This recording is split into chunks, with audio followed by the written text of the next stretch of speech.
नमस्कार। स्वागत है आपका एक और नए ब्लॉग के अंदर। जय श्री कृष्णा, जय यमुना मैया। मेरा नाम है देव चौहान। माँ यमुना का जल स्तर बढ़ चुका है। कालिंदी कुंज के पास बने एक बेहद ही खूबसूरत प्लेस जो कि प्राकृतिक दृश्यों से भरा हुआ है और माँ यमुना का यहाँ पर परिसर है, माँ यमुना का तट है। आज हम आ चुके हैं कालिंदी कुंज के पास बने ओखला बर्ड सेंचुरी और ये प्लेस बेहद ज़्यादा खूबसूरत और नेचर से भरा हुआ है।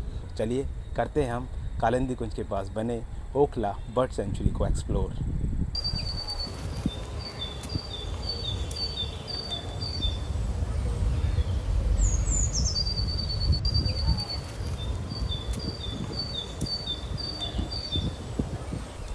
तो अभी आप जिस स्थान पे मैं यहाँ पर अभी खड़ा हुआ हूँ, ये है एक व्यू पॉइंट जो कि जैसे ही आप ओखला बर्ड सेंचुरी के अंदर एंट्री लोगे तो आपको ये दृश्य देखने को मिलेगा। और यहाँ पर आप 5 व्यक्ति से ज़्यादा अतिरिक्त ऊपर नहीं आ सकते हो, लेकिन ये व्यू पॉइंट बना रखा है जहाँ पर आप खड़े होकर ये फ्लोटिंग कर रहा है माँ यमुना के ऊपर। देख सकते हो आप नीचे, ये नीचे ड्रम लगा रखे हैं जो, और उसके दो ऊपर जाली लगा रखी है। जाली के नीचे ड्रम है और ड्रम जो फ्लोट कर रहे हैं माँ यमुना के जल के ऊपर। और आप देख रहे होंगे यहाँ पर माँ यमुना को आप यहाँ से निहार सकते हो और इस प्राकृतिक वातावरण का आप आनंद उठा सकते हो। यहाँ पर आपको बहुत ही प्यारी प्यारी ठंडी ठंडी हवा महसूस होगी और दिल्ली के अंदर ऐसा स्थान बहुत ही दुर्लभ देखने को मिलता है।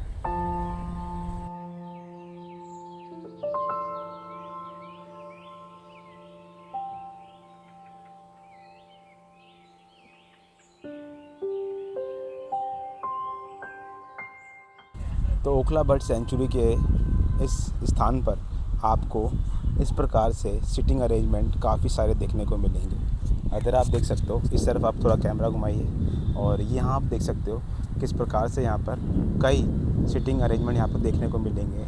जब भी आप किसी के साथ में आ रहे हो तो यहाँ बैठकर आराम से माँ यमुना के जो नज़ारे हैं, जो व्यू है, उसको देख सकते हो।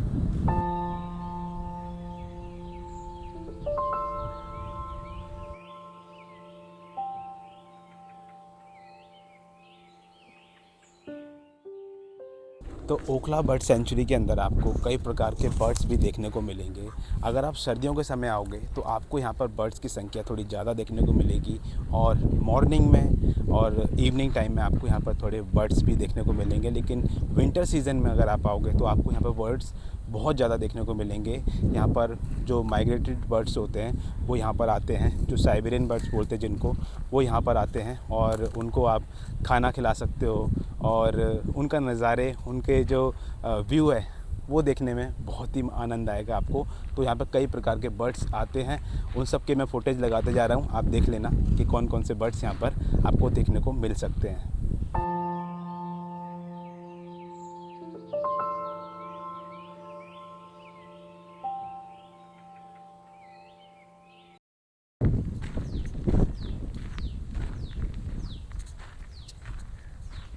तो आपको एक ट्रेल ऐसे दिखाई देगी ओखला बर्ड सेंचुरी में और इसके ऊपर आप चलते हुए आगे की तरफ बढ़ सकते हो। और ये पूरी ट्रेल जो है प्राकृतिक दृश्यों से भरी हुई है। आसपास आपको घने वातावरण, जंगल के वातावरण से आपको यहाँ पे निकल के जाओगे तो आपको बहुत ही अलग अनुभूति होगी। ऐसा लगेगा कि आप दिल्ली में नहीं, कोई एक अलग ही हिल स्टेशन पर आ चुके हो। और इस ठंडे ठंडे वातावरण का जिनके सामने माँ यमुना बह रही है वो आपको देखने को मिलेगी। तो बहुत ही प्राइसलेस यहाँ पर मैं बता सकता हूँ जो व्यू आपको देखने को मिलेगा।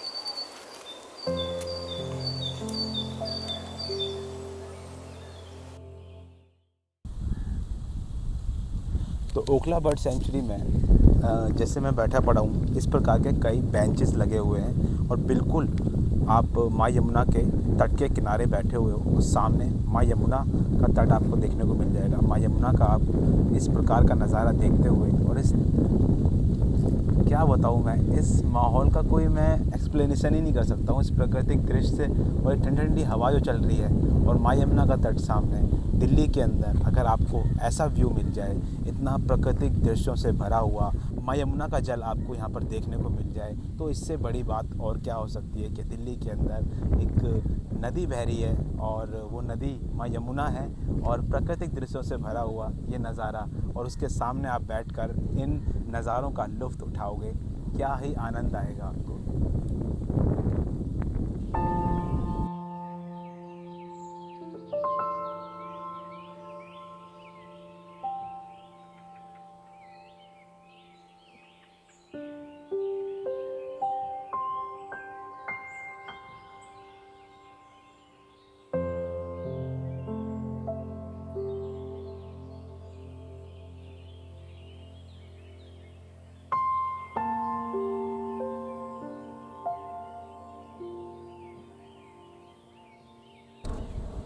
तो ओखला बर्ड सेंचुरी के अंदर आपको कई ऐसे सिटिंग अरेंजमेंट मिलेंगे जहाँ पर आपको लकड़ी की बनाई हुई सिप्स आपको बैठने के लिए मिलेंगी, जिसमें बैठकर आपको अलग से ही फीलिंग आएगी।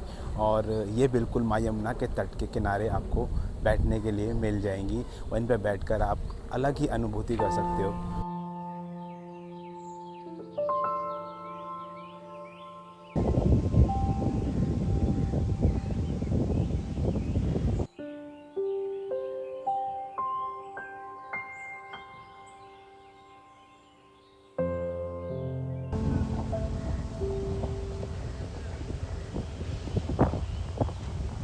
3.5 किलोमीटर क्षेत्रफल में फैले ये ओखला बर्ड सेंचुरी को घूमने के लिए आप वाहन का इस्तेमाल भी कर सकते हो। यहाँ पर जो बैटरी वाले वो होते हैं वाहन, उनका आप इस्तेमाल कर सकते हो। जो बैटरी से चलते हैं उन वाहनों का आप इस्तेमाल करके ये 3.5 किलोमीटर बने ओखला बर्ड सेंचुरी का आप आनंद उठा सकते हो। जब आप वो प्राकृतिक दृश्यों से होते हुए आगे की तरफ आओगे तो आपको एक पॉइंट दिखाई देगा जहाँ पर वो जो दृश्य हैं आपको ख़त्म होते हुए नज़र आएंगे। उसके बाद इस प्रकार का आपको रोड दिखाई देगा जो कि डाबर से बना हुआ है और इसके ऊपर ही वो जो गाड़ी है बैटरी से चलती है उन पर आप सवार होकर आगे की तरफ प्रस्थान कर सकते हो। क्योंकि ये 3.5 किलोमीटर लंबा है, यदि आपके साथ में फैमिली आ रही है, बच्चे आ रहे हैं, बुज़ुर्ग आ रहे हैं तो उनको चलने में थोड़ी तकलीफ़ होती है, तो इसीलिए ये सुविधा भी आपको यहाँ पर मिल जाएगी, जिसका प्राइस टिकट प्राइस 20 से 30 रुपये के लगभग होता है प्रति व्यक्ति का। तो आप उसमें सवार होकर आराम से यहाँ पर सैर कर सकते हो।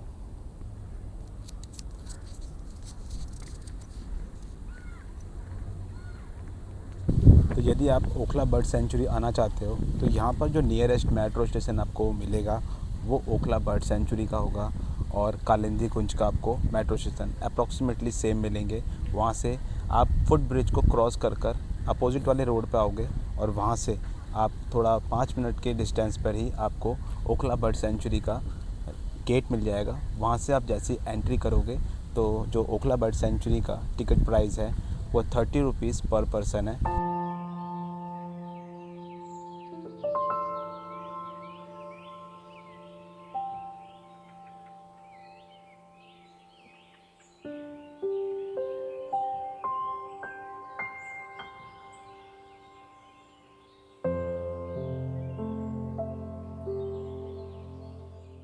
तो माँ यमुना के इस तट के पास आने का जो सही समय है, जो टाइमिंग है ओखला बर्ड सेंचुरी की, वो है सुबह 7 बजे से शाम को 5 बजे तक। सुबह 7 बजे ये ओपन हो जाता है और शाम को 5 बजे तक ये क्लोज़ हो जाता है। तो आप इस बीच में आकर यहाँ पर आराम से माँ यमुना के इन नज़ारों का लुत्फ़ उठा सकते हो, इस प्राकृतिक दृश्य से रूबरू हो सकते हो और दिल्ली की ये चैं-चैं भरी, जो ट्रैफिक से भरी, पॉल्यूशन से भरी ये जो ज़िंदगी है, इसको थोड़ा सा आप रफ्तार दे सकते हो और नेचर के साथ में जुड़ सकते हो।